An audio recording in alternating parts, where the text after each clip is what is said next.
まずすぎる。日本の飯はクソだな。日本人はこれだからつまんねえんだ。地味で陰キャばっかりだろ。ヤクザなんて怖かねえんだよ。ジョンは車両の真ん中で激しく踊り狂います。渋谷で打ち上げ花火をしたり、新域の象徴である鳥居にペンで落書きをする。これでこの神様も俺のフォロワーだ。お前たちの怒りが俺の金になるんだ。ついに迷惑外国人がボコられます。ヤクザは怖くないんだ。なら教えてやる本物の恐怖を。都会から少し離れた場所にある私立高校の教室。窓際の席で影山龍は教科書をめくっていました。彼の端正な顔立ちはどこか人を寄せ付けない冷たさをたたえていましたが、それは彼が意図して作り出している防壁でもありました。龍には決して周囲に知られてはならない秘密があったのです。彼はこの界隈で泣く子も黙ると恐れられる極道竜巻組の組長を父に持つ跡取り息子でした。龍は幼い頃から叩き込まれた合気道と空手の有段者。大人数人を一瞬で制圧できる実力を持っています。しかし、亡き母の普通の幸せを掴んでほしいという遺言と、それを受け入れた父との約束により、学校では一切の暴力を封印し、極道との関わりも隠して生きることを誓ったのです。父である組長も、その願いを汲み取り、表向きは普通の高校生として振る舞え。ただし、組の威信を汚すような真似だけはするな。と厳しくも自由を与えていたのです。龍の通学には、組員である要が護衛としてついて回っていますが、校内では徹底して一人のおとなしい生徒を演じていました。目立たず、騒がず、波風を立てない、それが影山龍にとっての平穏な日常を守るための唯一のルールでした。そんな龍の平穏な日常はある日突然、教室の扉が開け放たれた瞬間に崩れ去ることとなります。Hey Japanese people! 今日からこのクラスの主役になるジョン様だ。現れたのは派手な金髪。片手にスマホを固定したジンバルを握りしめた外国人でした。彼の態度は初対面から横兵そのもので、教壇に立つ教師の制止も聞かずにスマホのカメラをクラスメイトに向けます。見てなリスナーのみんな、これが日本のリアルなハイスクールだ。地味で陰キャばっかりだろ。ジョンの趣味は、街中や公共の場を歩き回りながら行うライブ配信でした。しかし、その内容は決して健全なものではありません。通行人の邪魔をしたり、無許可で撮影を続けたりといった迷惑行為を繰り返し、視聴者の反応を稼ぐ炎上系配信者として、ネット上ではすでに悪名高い存在だったのです。ジョンは、教室内でも遠慮なく配信を続けます。おとなしく座っている龍に目を向けると、鼻で笑いながら言いました。おい、そこのしけた面の坊へ。何か面白いこと言ってみろよ。龍は深くため息をつき、ジョンの目を無視して視線を教科書に戻しました。心の中では苛立ちが募りますが、ここで騒ぎを起こせば自分の素性が露見するリスクがあります。龍は必死に自分を抑え、冷たく言い放ちました。授業が始まる。席につけ。迷惑だ。その言葉にジョンは、お怖い怖い。と言って手を叩き、リスナーに向かってニヤニヤと笑いかけました。聞いたかこいつ、正論モンスターだぜ。日本人はこれだからつまんねえんだ。この日を境に、影山龍の静かな日常は、ジョンのまき散らす悪意ある嵐によって少しずつ侵食され始めていくのでした。ジョンが転校してきてから静かだった街の空気は一変しました。彼は休日、スマホを片手にライブ配信という名の暴挙を開始します。視聴者のコメントに煽られるたび、彼の行動は過激さを増していきました。ある日の配信では混雑する電車内に乗り込むと、突然スピーカーから大音量のダンスミュージックを流し始めました。乗客たちが不快そうに顔をしかめ、耳を塞ぐ様子をカメラで執拗に追い回しながら、ジョンは車両の真ん中で激しく踊り狂います。注意しようとした駅員に対しても、これはアートだ。表現の自由を知らないのか。とまくしたて、その困惑する姿を世界中に晒し上げました。彼の悪行は止まるところを知りません。コンビニエンスストアに入れば、棚にあるカップ麺をレジを通さずに開封し、その場で一口食べては、まずすぎる。日本の飯はクソだな。と叫んで床にぶちまけました。店員が駆け寄ると、彼は笑いながら店を取り出し、その逃走劇をライブで実況して視聴者の投げ銭を募るのです。さらには、世界的に有名な渋谷のスクランブル交差点のど真ん中で、打ち上げ花火をしたり、通行や車の流れを完全に遮断するという、命の危険すら顧みない蛮行にまで及びました。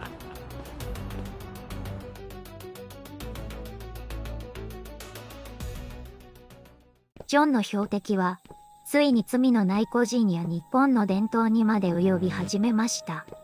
公園で一人、静かにスマホを眺めていた少女、彼女はジョンの獲物に選ばれてしまいます。ジョンは背後から忍び寄ると、何の躊躇もなく彼女の背中に蹴りを入れたのです。不意をつかれた彼女は地面に倒れ込み、ジョンはその痛がる様子を至近距離で撮影しながら、ジャパニーズガールは打たれ弱いな。と高笑いしました。さらに彼の悪意はエスカレートし、女装して女性用トイレに侵入、中に大量の虫をまき散らし、悲鳴を上げて逃げ出す女性たちの姿を面白おかしく配信しました。その足で向かったのは、地域の人々が大切に守ってきた由緒ある神社でした。ジョンは神域の象徴である鳥居に、太いマジックで自身の SNS アカウント名を書き殴り、これでこの神様も俺のフォロワーだ。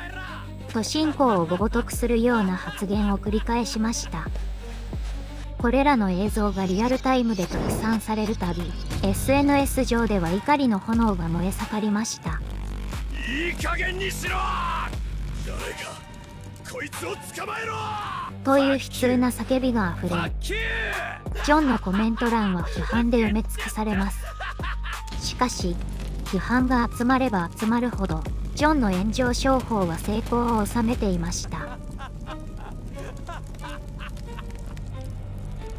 怒れ、もっと怒れ。お前たちの怒りが俺の金になるんだ。画面の向こう側で増幅される像を、ジョンは快楽として飲み込んでいました。一方で影山ビューはこの騒動を冷めた目で見つめていました。要が、若、あいつはやりすぎです。我々がけじめをつけましょうか。と進言してくるのを、今はまだいい。と静かに制していました。しかしその瞳の奥には神域や弱者を踏みにじる者への、極道としての底知れぬ静かな怒りが確実に溜まっていくのでした。その日もジョンは、視聴者を煽るためのネタを探して街を徘徊していました。スマホ画面には過激な行為を期待する同類たちのコメントも流れています。そんな折、ジョンの目に留まったのは、道端を一人で歩くクラスメイトの影山龍でした。ジョンはにやりと下びた笑みを浮かべると、ライブ配信のカメラを龍に向けました。ヘイリスナー、見てろよ。クラスで一番おとなしい置物くんを洗礼してやるぜ。そう宣言するや否や、ジョンはポケットに入れていたペットボトルの水を、背後から容赦なく龍にぶっかけたのです。冷たい水が服を濡らし、龍はその場に立ち止まりました。ゆっくりと振り返った龍の瞳は、これまでにないほど鋭く、冷徹な光を宿してジョンを睨みつけました。Oh, sorry. 怒ったのかい。おとなしい龍くん。冗談だよ、ジョーク。近くで待ち合わせをしていた組員の要が怒りに震える拳を握りしめ、若、どうしましょう。今ここで叩き切りましょうか。と低い声で尋ねました。周囲の緊張感は一気に高まりましたが、龍は静かに告げました。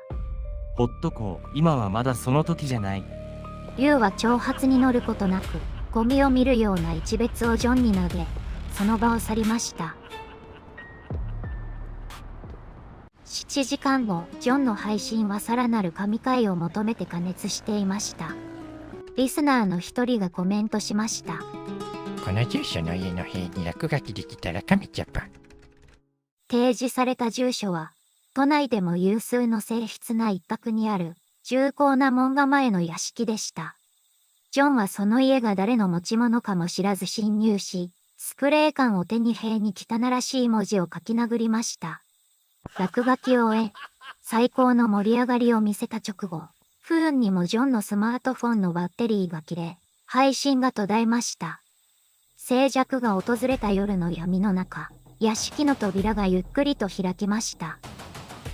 中から現れたのは先ほど水をぶっかけた影山龍でした。お前はやりすぎた。龍の言葉は血を這うような威圧感を持っていました。しかし、ジョンはまだ状況を飲み込めず鼻で笑います。なんだまたお前か。しつこいぜ。俺は強盗も警官も怖くない。ヤクザだって怖かねえんだよ。その瞬間、龍が冷たく微笑みました。ヤクザは怖くないんだな。なら教えてやる本物の恐怖を。龍が合図を送ると、屋敷の中から黒いスーツをまとった屈強な男たちが、数十人も次々と現れ、ジョンを包囲しました。その男たちの瞳に宿る殺気は、これまでジョンが相手にしてきた一般人のものとは根本的に異なっていました。本物のヤクザようやく自分が虎の尾を踏んだことに気づいたジョンは、ガタガタと膝を震わせ、顔面蒼白になってその場にへたり込みました。先ほどまでの勢いはどこへやら、ジョンは必死に命乞いを始めましたが、龍の容赦ない鉄槌が下されました。龍は一方的にジョンを叩き伏せ、最後に冷酷に告げました。次に俺と関わったら東京湾に沈める。今日のことは一言でも口にすれば命はない。圧倒的な力と威厳を前にジョンはただ涙と鼻水に濡れ、絶望の淵で震え続けることしかできませんでした。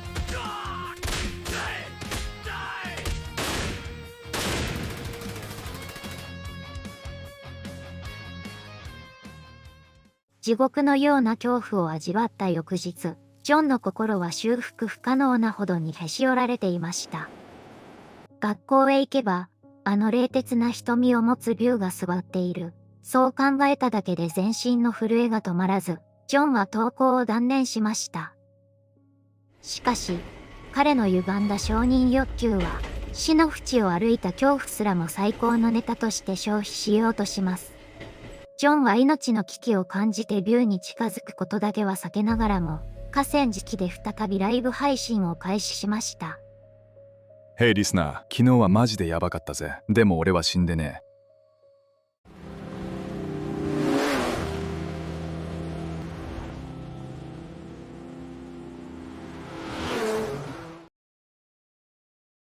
震える手でカメラを回し、虚勢を張るジョンの背後、謎の人物がいきなり現れました。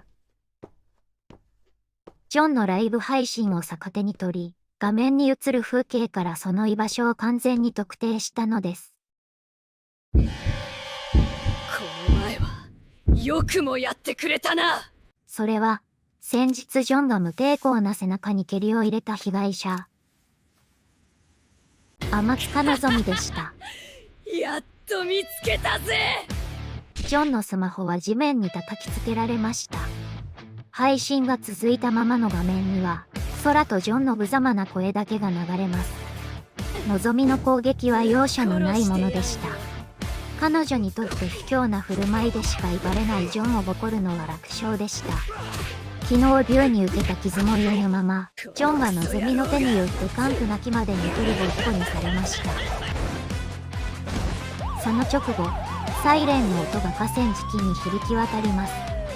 やべえ、警察が来た。でもすっきりしたぜ。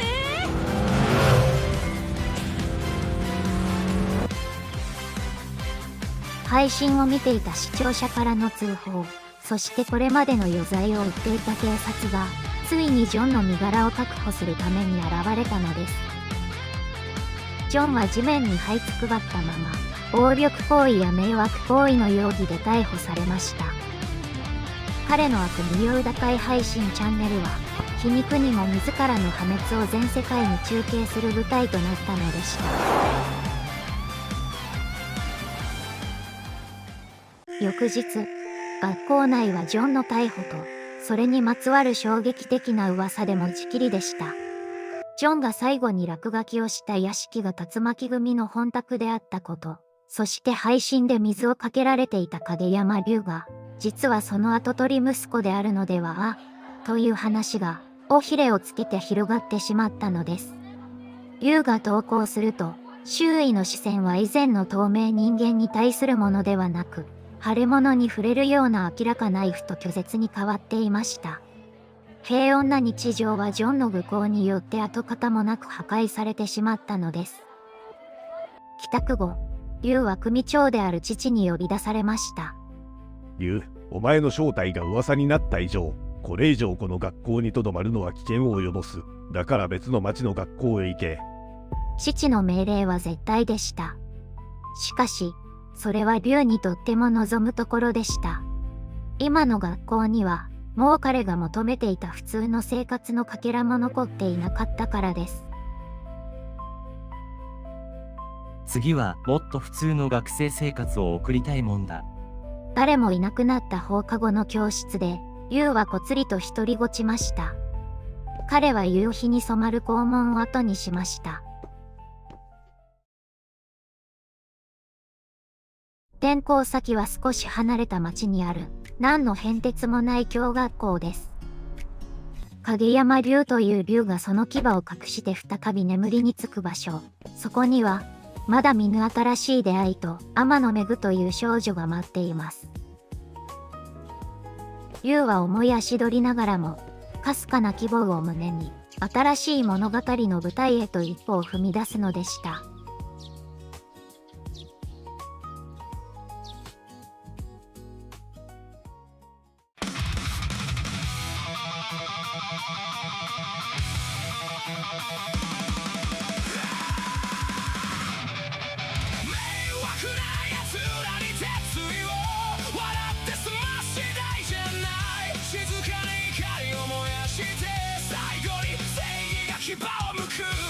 お前ら調子こいてんじゃねえよ。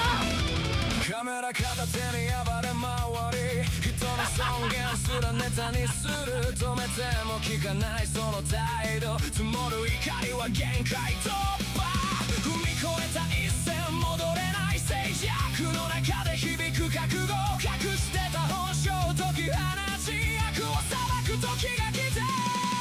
迷惑な奴らに鉄意を笑って済ます時代じゃない。静かに光を燃やして最後に正義が牙を向く。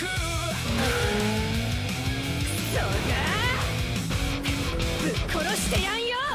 迷惑な奴らに鉄意をやっと見つけたぜ。言い訳も届かない怖くたものを思い知れ。ここで終わりだ覚悟しろ。静けさ戻るその後に新しい日々が始まる。警察が来た。でもすっきりしたぜ。